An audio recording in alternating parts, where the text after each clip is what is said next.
Hello friends, Radhe Radhe, Hare Krishna. Welcome back to my channel. Friends, आज हम बात करेंगे माघ मास के अध्याय 2 के बारे में। अध्याय 1 में हमने कहाँ से छोड़ा था, तो अध्याय 1 में हमने बात करी थी कि महात्मा से राजन ने कहा कि आप मुझे स्नान के फल को कुछ भी मैं नहीं जानता हूँ, तो आप मुझे विस्तार पूर्वक बतलाने की कृपा कीजिए। इसके बाद उन तपस्वी ने विस्तार पूर्वक राजा के लिए ऐसे वचन सुनकर तपस्वी कहने लगे कि हे राजन, भगवान सूर्य बहुत शीघ्र उदय होने वाले हैं, इसलिए यह समय हमारे लिए स्नान का है, कथा का नहीं है। सो आप स्नान करके अपने घर को जाओ और अपने गुरु श्री वशिष्ठ जी से इस महात्म्य को सुनो। इतना कहकर तपस्वी सरोवर में स्नान करने के लिए वहां पर चले गए। राजा भी विधि पूर्वक सरोवर में स्नान करके अपने राज्य को लौटा और रानीवास में जाकर तपस्वी की सब कथा सुनाई। और तब सूत जी कहने लगे कि महाराज, राजा ने अपने गुरु वशिष्ठ से क्या प्रश्न किया और उन्होंने क्या उत्तर दिया, सो मुझे विधि पूर्वक कहिए। व्यास जी कहने लगे, हे सूत जी, राजा दिलीप ने रात्रि को सुख से सोकर प्रातः समय ही अपने गुरु वशिष्ठ जी के पास जाकर उनके चरणों को छूकर प्रणाम करके तपस्वी के बताए हुए प्रश्नों को अति नम्रता से पूछा और गुरुजी अपने 4 आचार, दंड नीति, राज्य, धर्म तथा चारों वर्णों के चारों आश्रमों की क्रियाओं को, दान के विधान, यज्ञ और उनकी विधियां, व्रत, उनकी वशिष्ठ तथा भगवान विष्णु की आराधना अनेक प्रकार से तथा विस्तार पूर्वक मुझको बतलाई। अब मैं आपसे माघ मास के स्नान के महात्म्य को सुनाता हूँ। सो हे तपोधन, नियम पूर्वक इसकी विधि समझाइए। गुरु वशिष्ठ जी कहने लगे कि हे राजन, तुमने दोनों लोकों के कल्याणकारी, वनवासी तथा गृहस्थियों के अंतःकरण को पवित्र करने वाले माघ मास में स्नान का बहुत ही सुंदर प्रश्न पूछा है। मकर राशि में सूर्य के आने पर माघ मास में स्नान का फल गौभूमि, तिल, वस्त्र, स्वर्ण, अन्न, घोड़ा आदि दानों का चंद्रायण और ब्रह्म क्रूर्च व्रत आदि से भी अधिक होता है। वैशाख कार्तिक में जब दान, तप और यज्ञ बहुत फल देने वाले हैं, परंतु माघ मास में इनका फल बहुत अधिक से अधिक हो जाता है। माघ में स्नान करने वाला पुरुष राजा और मुक्ति के मार्ग को जानने वाला होता है। दिव्य दृष्टि वाले महात्माओं ने कहा है कि जो मनुष्य माघ मास में सकाम या भगवान के निमित्त नियम पूर्वक माघ मास में स्नान करता है, वह अनंत फल पाता है और उसको शरीर की शुद्धि, प्राप्ति, प्रीति, ऐश्वर्य तथा चारों प्रकार के फलों की प्राप्ति होती है। अदिति ने 12 वर्ष तक मकर संक्रांति में अन्न त्याग कर स्नान किया। इससे 3 लोगों को उज्जवल करने वाले 12 पुत्र उत्पन्न हुए। माघ में स्नान करने से ही रोहिणी, सुभगा, अरुंधति दानशीलता हुई और इंद्राणी के समान रूपवती होकर प्रसिद्ध हुई। जो माघ मास में स्नान करते हैं तथा देवताओं के पूजन में तत्पर रहते हैं, उनको सुंदर स्थान, हाथी, घोड़े की सवारी तथा दान को द्रव्य प्राप्त होता है। अतिथियों से उनका घर भरा रहता है और उनके घर में सदा वेद ध्वनि होती रहती है। वह मनुष्य धन्य है जो माघ मास में स्नान करते हैं, दान देते हैं तथा व्रत और नियमों का पालन करते हैं। और दूसरों के पुण्यों के क्षीण होने से मनुष्य स्वर्ग से वापस आ जाता है, परंतु जो मनुष्य माघ मास में स्नान करता है वह कभी स्वर्ग से वापस नहीं आता। इससे बढ़कर कोई नियम, तप, दान पवित्र और पाप नाशक नहीं है। भृगुजी ने मणि पर्वत पर विद्याधरों को यह सुनाया था। तब राजा ने कहा कि ब्राह्मण भृगु ऋषि ने कब मणि पर्वत पर विद्याधरों को उपदेश दिया था, सो बतलाइए। तब ऋषि जी कहने लगे कि हे राजन, एक समय 12 वर्ष तक वर्षा न होने के कारण, सब प्रजा क्षीण होने के कारण संसार में बड़ी उद्विग्नता फैल गई। हिमाचल और विंध्याचल पर्वत के मध्य का देश निर्जन होने के कारण श्राद्ध तथा तप तथा स्वाध्यायन सब कुछ छूट गए। सारा लोग विपत्तियों में फंसकर प्रजाहीन हो गया। सारा भूमंडल फल और अन्न से रहित हो गया।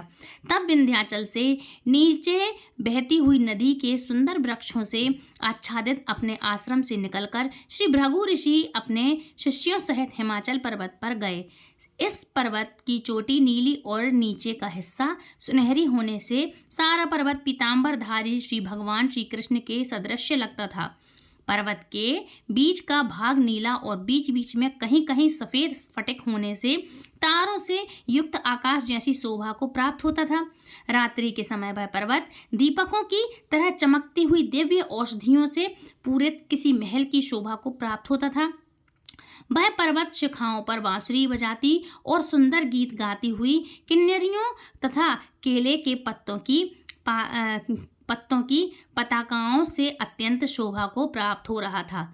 यह पर्वत नीलम, पन्ना, पुखरास तथा उसकी चोटी से निकलती हुई रंग बिरंगी किरणों से इंद्रधनुष के समान प्रतीत होता था। स्वर्ण आदि सब धातुओं से तथा चमकते हुए रत्नों से चारों ओर फैली हुई इसकी अग्नि ज्वाला के समान शोभायमान था। उसकी सुंदर कंदराओं में काम पीड़ित विद्याधरी अपने पत्नियों के साथ आकर रमण करती हैं और गुफाओं में ऐसे ऋषि मुनि जिन्होंने संसार के सब क्लेशों को जीत लिया है, रात दिन ब्रह्मा का ध्यान करते हैं और कई एक हाथ में रुद्राक्ष की माला लिए हुए शिव जी की आराधना में लगे हुए रहते हैं। पर्वत के नीचे भागों में जंगली हाथी अपने बच्चों के साथ खेल रहे हैं तथा कस्तूरी वाले रंग बिरंगे मृगों के झुंड इधर उधर भाग रहे हैं। यह पर्वत सदा राजहंस तथा मोरों से भरा रहता है, इसी कारण इसको हेमकुंड कहते हैं। यहाँ पर सदैव ही देवता, गुहाक और अप्सरा निवास करते हैं। गुहाक और अप्सराएं नृत्य करती हैं। तब राजा दिलीप कहने लगे कि हे राजन, यह पर्वत कितना ऊंचा और कितना लंबा चौड़ा है। तब वशिष्ठ जी कहने लगे कि 36 योजन मतलब 1 योजन 4 कोस का होता है। वह पर्वत 36 योजन ऊंचा, ऊपर चोटी में 10 योजन चौड़ा और नीचे 16 योजन चौड़ा है, जो हरी चंदन, आम, मदार, देवदार और अर्जुन के वृक्षों से सुशोभित है। दुर्भिक्ष से दुखी होकर इस पर्वत को फल और फूलों से परिपूर्ण देखकर भृगु वहीं रहने लगे और यहाँ पर कंदराओं, वनों और उपवनों में बहुत ही दिनों तक तप करते रहे। तो फ्रेंड्स, ये थी आज की वीडियो। आज का अध्याय दूसरा था ये। कल हम बात करेंगे अध्याय 3 के बारे में। तो आज का अध्याय यदि आपको पसंद आया है तो प्लीज़ वीडियो को लाइक, शेयर, कमेंट करें, चैनल सब्सक्राइब करें और हमारे साथ सभी अध्यायों में, सभी कथाओं में जुड़े रहें। माघ मास की कथा में आपने देखा कि किस तरह से गुड़ दान करना चाहिए। आपके पास जितना जो कुछ है अवेलेबल है, गुड़ है, चीनी है और जो भी आपके पास है आप सब कुछ दान करें। अन्न की चीज़ें हैं, वस्तुएं हैं ये जो, और कंबल इत्यादि हैं। चीनी हो गया, गुड़ हो गया, तिली हो गया। तिली का खास महत्व होता है, गुड़ तिली का। इस तरह से आप इस महीने में, इस पवित्र महीने में इन सब चीज़ों का, खाने की वस्तुओं का दान कर सकते हैं। ठंड अत्यधिक पड़ रही है, इसलिए आप कंबल या स्वेटर वगैरह भी दान कर सकते हैं। देखिए, एक बात कहूँगी, शॉर्ट्स में बताऊँगी कि माघ मास में कुछ भी यदि आप दान करेंगे तो वो अक्षय होता है फल, अक्षय पुण्य की प्राप्ति होती है। मतलब जो कभी आपका क्षय ना हो, कम ना हो पुण्य, इसका पुण्य बढ़ता रहे। इसलिए इस महीने में आपके लिए इन सब चीज़ों का दान अवश्य से करना चाहिए। माघ मास में आप कहीं पे स्नान कर सकते हैं तो आप स्नान करें। आपने देखा इस बार माघ मास का पवित्र महीना भी हो और महाकुंभ का आयोजन हो रहा है, महाकुंभ भी आयोजित हो रहा है। तो आप कहीं भी नदी जाकर, किसी भी नदी में जाकर के आप कुंभ स्नान कर सकते हैं, नर्मदा नदी में, या फिर आप काशी, बनारस, उज्जैन, महाप्रयाग कुंभ में जाकर के स्नान कर सकते हैं। बहुत ही पवित्र और फलदायी और बहुत ही शुभ महीना होता है। और महाकुंभ का ऐसा आयोजन पता नहीं फिर हमें कब मिले। काफ़ी समय बाद इतना बड़ा महाकुंभ का आयोजन हो रहा है, तो इस तरह से आप भी जा सकते हैं इस माघ मास में और अपने पुण्य को अधिक से अधिक बढ़ा सकते हैं। तो आपने इस कथा में ज़रूर से सुना होगा कि यदि जो माघ मास में स्नान करते हैं, दान पुण्य करते हैं, हवन यज्ञ इत्यादि ये सब चीज़ें जो करते हैं, उनके एक जन्म की नहीं, सभी जन्मों के जो पाप हैं वो नष्ट हो जाते हैं और आपको अच्छी सद्गति मिलती है और आपके सभी पुण्य नष्ट जो पाप नष्ट हो जाते हैं, पुण्य बढ़ते हैं, तो आपको स्वर्ग में निवास मिलता है और कभी भी वहाँ से निकाला नहीं जाता है व्यक्ति। और भगवान श्री हरि विष्णु के चरणों में भी आपको आश्रय मिलता है। तो ये आज की कथा है, इसलिए मैं बोलती हूँ इन कथाओं से कुछ ना कुछ हमें सीखने को ज़रूर मिलता है। तो हमारे इस वीडियो में, हमारे कथा में आप बने रहें, हमारे चैनल से आप जुड़े रहें। और यदि आप हमारे चैनल पर नए आए हैं तो इसलिए बोलती हूँ कि इस चैनल के लिए आप सब्सक्राइब करके बेल आइकन को ऑल पे प्रेस करना, ताकि आने वाली हर एक वीडियो की नोटिफिकेशन, हर एक कथा की नोटिफिकेशन आप तक सबसे पहले पहुँच जाए। और अगर आपने चैनल सब्सक्राइब किया तो बेल आइकन को ऑल पे दबा करके प्रेस करना और दूसरों तक शेयर जरूर करना, ताकि हर चीज़ आप तक सबसे पहले पहुंचे और आप हमारी इन कथाओं से जुड़े रहें। तो फ्रेंड्स, कमेंट बॉक्स में जय श्री श्याम सुंदर, राधे कृष्ण, हरि बोल, कुछ भी आप अपना कमेंट बॉक्स में लिख सकते हैं। तो हमें कमेंट जरूर करें, कोई भी क्वेश्चन हो तो आप पूछ सकते हैं। तो फ्रेंड्स, मिलती हूँ नेक्स्ट वीडियो में, तब तक के लिए राधे राधे, हरे कृष्णा। और आप सभी के लिए महाकुंभ पर्व की, माघ मास की हार्दिक हार्दिक शुभकामनाएं। राधे कृष्णा, हरे कृष्णा, हरि बोल।